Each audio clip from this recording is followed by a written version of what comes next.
où donc terminer le message, je disais qu'il y avait ces deux dernières catégories de personnes, de chrétiens, qui ont reçu le Seigneur comme sauveur et qui ont même été baptisés dans le Saint-Esprit, mais qui ont encore du mal, qui résistent encore à obéir à certains domaines de la parole quand ça ne les arrange pas. Et il y a donc ces dernières catégories aussi qui ont répondu à l'appel au salut, qui ont reçu le baptême dans le Saint-Esprit et qui s'efforcent à revêtir Christ dans tous les domaines de leur vie et en suppliant, en demandant au Seigneur de les aider, de parvenir à ces statuts à l'image de notre Seigneur. Et c'est pourquoi j'aimerais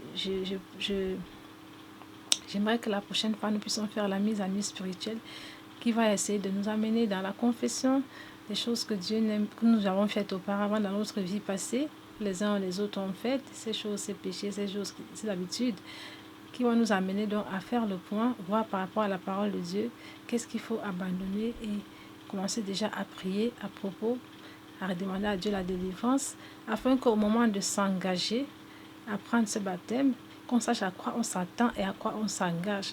Parce que beaucoup de chrétiens, surtout, sont confrontés à la vérité de la parole quand ils sont déjà engagés dans le processus et ne s'attendaient pas du tout à certaines choses. Donc parfois, ils se demandent si elles viennent vraiment de Dieu. Et quand les révélations sortent, ça ne plaît pas beaucoup à certains. Surtout quand il faut obéir, quand il faut se dépouiller, quand il faut renoncer à certaines choses.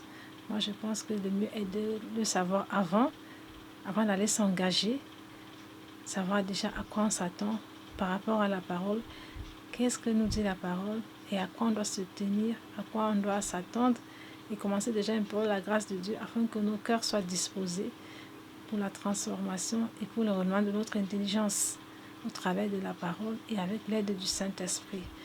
Je vous souhaite une bonne journée et je te remercie de m'avoir écouté et je te laisse quelques versets. Jean 3, verset 18, Jean 3, 36, Jean 1, 29, c'est le péché originel dont nous délivre le Seigneur Jésus. 1 Pierre 1, 18, c'est le péché héréditaire dont nous délivre aussi le Seigneur Jésus. 1 Jean 2, verset 1, c'est le péché personnel dont il nous délivre aussi.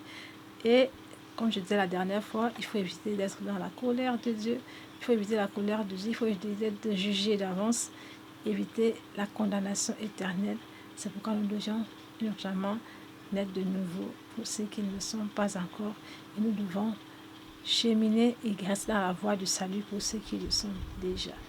Merci et bonne journée à vous.